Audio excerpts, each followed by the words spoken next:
Welcome to episode 12, series 4 of the Fishing Daily podcast. And in this episode, my guest will be Brendan Byrne, CEO of the Irish Fish Producers and Exporters Association. And we'll be talking about 2025, what will happen to the industry during that period. And we'll also be having a reflection on 2024. Welcome, Brendan. Yes, good morning, Oliver. Brendan, we're looking at a macro cut of 16% for 2025. It was going to be 22, but Minister McConalogue managed to invoke the Hague Preference mechanism.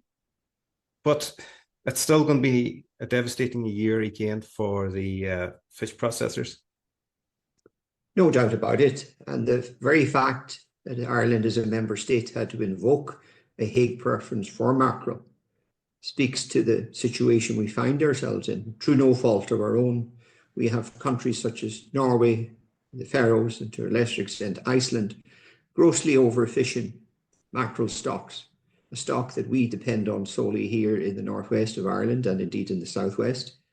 And it's because of that overfishing that we now find ourselves as a member of the EU having to cut the quota by 22%.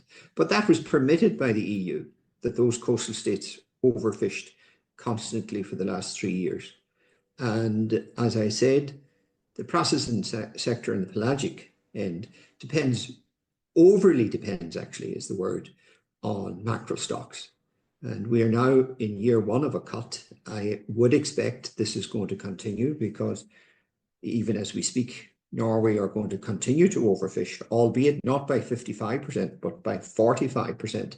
So whilst we're going to cut by 16% now after the Hagues are invoked, there is no net cut at all to Norway, Iceland and the Faroes because they're working on inflated quotas.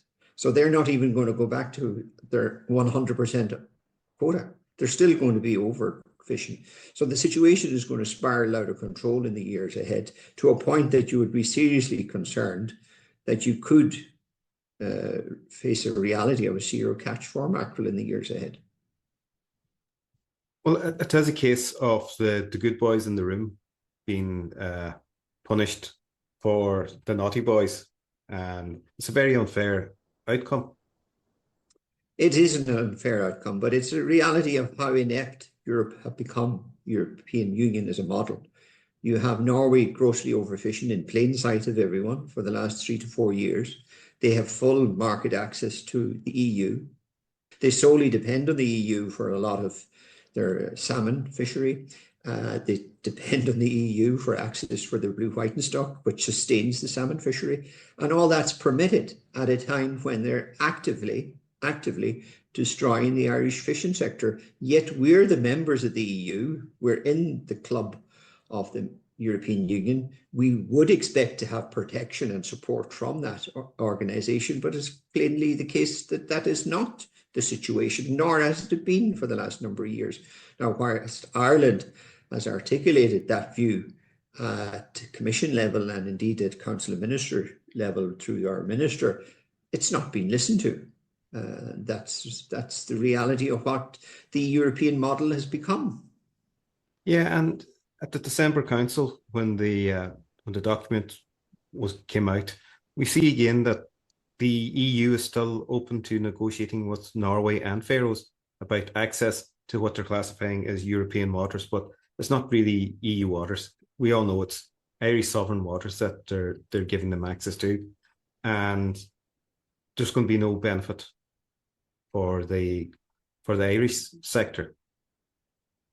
Well, we're living in the present and we're suffering the sins of our fathers, those that went before us that didn't know what the true value of Irish waters were, particularly in 2014 when the Norwegian access deal for blue whiting was negotiated. You could say it was 2002, 2004, but it really took a permanent structure in 2014. And to allow a third country access to catch up to 66% of their own quota in the waters west of Ireland, whilst at the same time, the only dividend to Ireland was a 1% cod quota and maybe a 5% ash quota, at a time when every other member state was piling on benefits for themselves.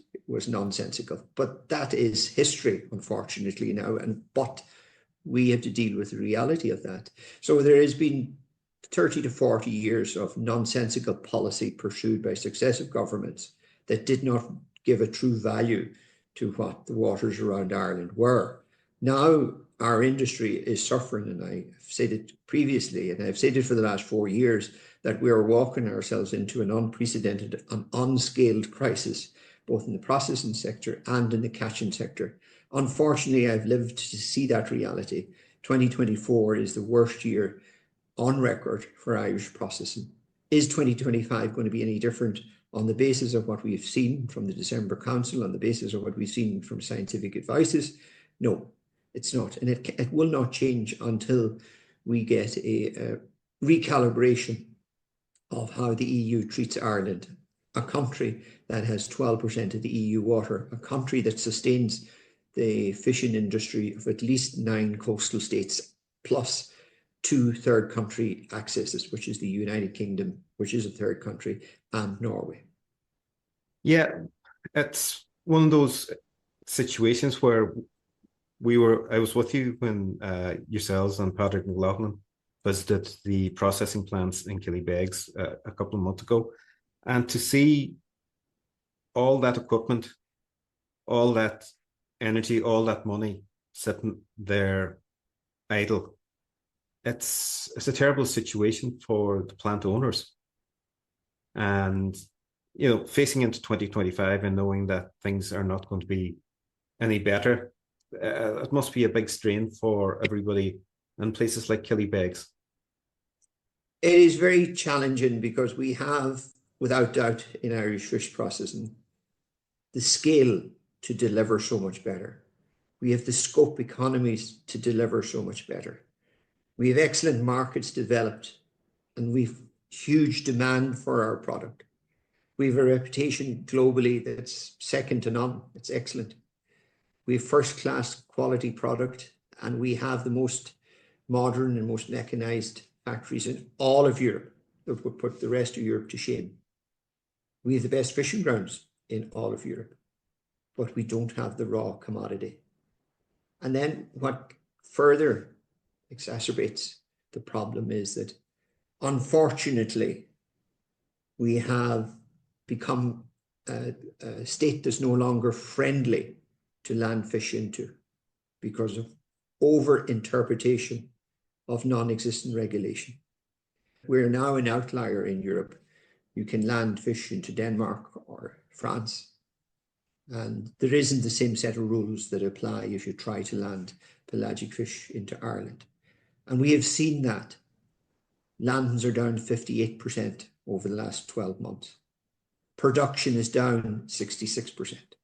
Now, there's a combination of reasons for that, but do not underestimate that one of the primary reasons for that sharp drop is the regime that we have in this country. And it is going to close down the sector. And it is happening in plain sight of everyone. And yet you have a government that said they can't do anything about it, that the 2006 Act is such. But the reality is we have a sector of the economy that is the key driver of growth and employment in coastal communities. And unless they do something, then it ain't going to be there in 12 months, 18 months. It can't survive. We're severe loss makers for the last 2 calendar years for a combination of reasons, not one reason, but one of those reasons is very easily remedied. And that is you have a level playing field principle. You apply the same rules to Ireland as you do to Denmark or to France or to Germany. And if you do that, you will see an immediate upturn in the processing sector. Well, the European Union likes to talk about relative stability and applying the law equally across the board to everybody, but it's not happening in the sea fisheries protection area. No, and I have to compliment Luke Ming-Flanagan, our MEP, who facilitated a meeting with the Irish fishing industry. I attended it virtually, and the IFPEA, the agency charged with control and enforcement across Europe, We previously tried to meet them, and I remember traveling to Spain only to discover that on that particular occasion, they don't meet member states individually, but yet thankfully through the intervention of Luke Ming-Flanagan, he facilitated and chaired a very positive meeting. And I think there needs to be more of that. I think one of the greatest difficulties Ireland has had, we've been too silent in regard to what has really been happening in Ireland. We have a control and enforcement regulation regime in this country that is the gold standard for all of Europe. I'm talking about in our fish factories, where you have in the pelagic sector, you've up to 80 CCTV cameras recording everything that moves and is retained for 31 days. And then we have a complement of other measures. They're not the equivalent to any other state, but we're so proud of having that, because that's the standard that needs to be if we're going to sustainably fish our stocks. But you can't have one country applying all the rules when the rest are applying so little, if any of the rules. And I particularly stressed that point at the meeting with Luke Ming-Flanagan, when you compare and contrast what we do on land-based factories to those that are processing at sea. Well, there's a difference there, Brendan, and it's a pretty wide gap between what's happening in our factories and what's happening out at sea and some freezer trawlers. And I know I'll probably get in trouble for saying that, but that's just a matter of fact, because we seem to have a totally different standard. But the question I'm going to ask you now is this: do you think fisheries controls, land-based fisheries control, all of that should be in the hands of the Sea Fisheries Protection Agency, an Irish government body, or should it be taken on by the EU so that the laws are applied equally across the board? Well, I think it's immaterial who applies the law, as long as the law is applied equally. Lady Justice, the statue of Lady Justice in any country is blindfolded, because law must be applied equally and fairly to all. And that doesn't mean you apply to the Irish while you let others off, because you're given a disproportionate, unfair advantage to those that have lesser rules and regulation. The European model is based on the principle that we're all equal. That is not the case in fishing. The Irish have not been equal in my time in this job, which is almost 4 years. Now, when I have that debate with the SFPA, they say their hands are tied, they're coerced, they're forced by the EU. To a certain extent, I accept that argument they put forward. But if that is the case, then member state Ireland at government level needs to intervene. And you either bring the other member states to the level that we are, or you apply a practical nature to how rules and regulations are applied in Ireland. You cannot crucify one while turning a blind eye to others.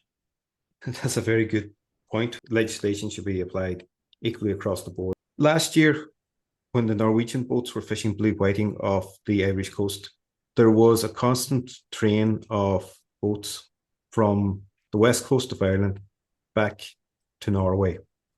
And for various reasons, as you said there, one of the reasons was that our fisheries control enforcement. And the other point is that there is a huge demand for processing in Norway itself. But how could the Irish government help processors and the likes of Killybegs benefit from the blue whiting fishery off the coast, even if the Irish boats aren't able to land the high volume themselves that you could use? Well, the first thing is it's Ireland that developed the blue whiting fishery for human consumption. It is us, Irish, that developed that market for West Africa. To a lesser extent, before the war in Ukraine, we also exported into the Ukraine. So we're the global leaders in blue whiting. But what has happened in the intervening years? You have a situation, and I attend the Fishery Expo in Barcelona each year when we try to sell our product. There are countries in the EU that a 20 kg box is actually 23 kgs. or it could be 24 kgs. Yet we apply the same control and enforcement regime across the board. So we are not working on a level playing field. Our weights are accurate, other weights are not. We see transshipment through the Faroes involving the Russians that are completely underpricing the market, destroying market share in terms of the Ireland. Because is there control and enforcement regime in the Faroes? I leave that question open. I don't need to answer it. And until you have a situation where we're all playing from the one rule book, it's going to be impossible for Ireland to compete. Now, we are competing. And the blue whiting is a market that's going to grow and grow in the years ahead. And there's so much more we could do with it. But at the minute, between the external factors of Russian landings into or through the Faroes, whatever else is happening up there in terms of control and enforcement, and those that are, let's say, generous in how they weigh 20 kgs of blue whiting in a box, we all go to the one venue to sell this product. So it's all in plain sight of everything what's happening. And this was the point that was raised indeed at the meeting with Luke Flanagan, to which most people there said, we've heard that. Well, not only have we heard it in Ireland, we've seen it with our own two eyes. Well, definitely, it does leave a very uneven playing field if there's a couple of kilograms of difference. I suppose another question that's been raised as well is last year or this year, we've seen a lot of Irish boats fishing mackerel in the North Sea, traveling to Norway to land, which was hugely inconvenient for processors at home because they weren't getting any raw material. With rising fuel costs and other factors, is that going to be a problem this year again? Well, the first thing you have to ask yourself, you have to be objective in everything you do in your job. And as a processor or representative of a processor, I should be saying everything lands into Ireland. But earlier in this interview, I said Ireland is no longer a friendly state to land fish into. Those boats would not be going to Norway if we had a level playing field here in Ireland in terms of how to land fish.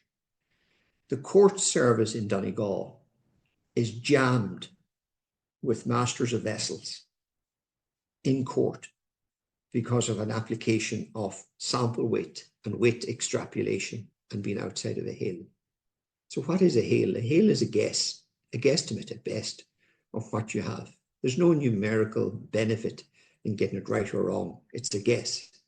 But yet we as a state have nearly every master of every vessel that ever landed into Killybegs, as I speak to you, before the courts. The courts in Donegal would be chock-a-block with fishery cases over a nonsensical approach that if you were in any other member state in the EU, you would either get a caution or an on-the-spot fine. Here, you're criminally prosecuted. You're criminally prosecuted for getting a guesstimate wrong. This is the dysfunctionality that I'm talking about. So in answer to your question, I'm disappointed that people go to Norway or elsewhere. Do I blame them? Do I hold them to account? No. We have a dysfunctional state in terms of how a basic thing is landing fish into the state is. We can't even get that right. So that is the reason why people are leaving the state and landing fish elsewhere, where there's no harassment, where there is no prospect of being taken to court to get a criminal sanction on the basis that you got a hail wrong, a guesstimate wrong. We are completely out of sync with reality here. Well, it's like this. I never heard of any guard in court being asked, could you guess how drunk a man was when he was driving a car? You know, it's not acceptable to say that a guesstimation is accurate in any regard. And talking about little works of fiction, we'll move on to the BAM report. A lot of people wasn't happy with it. And as I said, a lot of people called it a work of fiction. What's your take on it? It's so bad a report, and it stands to make the organisation so irrelevant in the eyes of the sector that I won't even honour it with an answer. That's tough now. That is tough. But it is one of those situations where we are seeing a report that has been held back, published, and it's not in line with what the industry is seeing. And we've recently had a general election. We've seen 3 of the main parties promising a minister for fisheries or a state minister for fisheries. Do you think that will be achieved? Well, there's a few things, and most people know I come from a strong political background. Having a Minister of State for Fisheries is an excellent idea, provided that they have full delegated authority to function as a Minister of State with the powers of a minister, which was the case in the past on a number of occasions. But if you have a scenario where the abundance of caution is applied and you have a Minister of State that's answerable to a line minister who sits at cabinet, then it's a retrograde step. It's a step backwards. So I've been very clear on this. If you have a Minister of State, and I think the sector badly needs a Minister of State, but it has to have full delegated authority to function with the minister's powers in determining budgets and determining policy. We do need that microscopic focus in policy making in where we're going. And why do I say that? I say that because I don't mean to have to repeat the situation time and time again, but I've been saying for 3 years, we're walking ourselves into a completely unscaled crisis, both in the catching and processing side. We can't just rely on having a minister that has multiple other responsibilities from agriculture, which is extremely time consuming, and they're also having challenges in time ahead, and food and everything else. So we can no longer be 1/3 of a massive department. There has to be particular focus on fishing in the first 100 days of the next government, from processing to catching, but particularly processing, because if you look at the various processing schemes that were in Bar, one was a disaster and the other was a complete disaster. So there has to be a recalibration of how we as a member state, how we as a sovereign state treat the processing sector. Secondly, I think that there has to be a Fisheries and Marine and Aquaculture Committee of the Oireachtas established, whether it's on a set term basis or for the entire duration of the next thaw. And the reason I say that, there has to be a recalculation of how policy is made, the policy that's there, how it's been applied, and even down to how money is being spent in the sector. If you look at MFAF funding, just announced at the show in Limerick there in the course of the year, I'm being told now that the processing side, there may not be capital expenditure for next year, or if there is, it's possibly around 900,000. We're only in year 2 of a program, and yet there seems to be funding issues. Now, I've written to the department as late as the last month. I'm still awaiting a reply. So I'm not going to make a final determination on that until I get a written reply to the query that I've raised. But Ireland can no longer justify spending over 70% of the MFAF programme on the SFPA, on BIM, on the Marine Institute, if those agencies are there to assist, develop and progress the fishing sector, and yet the fishing sector is going down the tube. So we've all these gold standards of agencies hoovering up the money and the fund and the opportunity that MFAF is to other countries. If you look at, compare it, contrast it to Spain or France, and what goes into the sector as opposed to the agencies in those countries. Well, Ireland needs to start saying, hold on a minute. Here we have an industry that for the last 4 or 5 years is on a downward trajectory, and yet we can prioritise over 70% of the funding for every agency under the sun and the mother and with it at a time when the industry is dying. So there has to be a great deal of discussion here, and representatives such as me, if I'm still there, and others we need to grow a backbone and call this out. Well, it's very typically Irish where you'll see it doesn't look like things. Before I do finish, I think in the 4 years that I've had this job, and it's been an honour of my life having it, I represent a sector that has grown in spite of government policy for the last 15 years, in spite of it, not because of it. And the resilience and determination that I've seen in my members from day one to present has to be commended. The system of the state is against them. There's an inertia in policy as I see it. There's a lack of political responsiveness as I see it. But yet we have survived through all this. Where I draw the line of fear is all of that plus the losses of Brexit, plus the losses of Quota because of the reckless actions of third and coastal states such as Norway or Faroes, and indeed the UK swapping false quota with Norway and whoever else they're going to do. All that has led to a situation where the scale of loss now in the pelagic sector is going to be the equivalent to the loss that we've suffered through Brexit. So what I would be pleading for is that the new government, and they're going to have a strong mandate and it will be elected. We'll elect a new Taoiseach probably within the next 3 to 4 weeks. The new government has to sit down with all of industry, from the inshore to the offshore to the processing to aquaculture. And they have to sit down day one and say, yes, your sector is in crisis. And that's why I'm so angry with the Business of Seafood report. To publish a report at a time when an industry was suffering, so visibly suffering, and kind of manipulate the figures as if to say, you're not suffering. Now, come on. Come on. You just don't do that. You just don't do that. We have a crisis, but we have a way out of it. But we cannot chart that way alone. We have to have the support of all of government. We have to have a support of the department. We have to have re-engagement at a proper level on an equal parity of esteem within Europe at Commission level and every other technical level.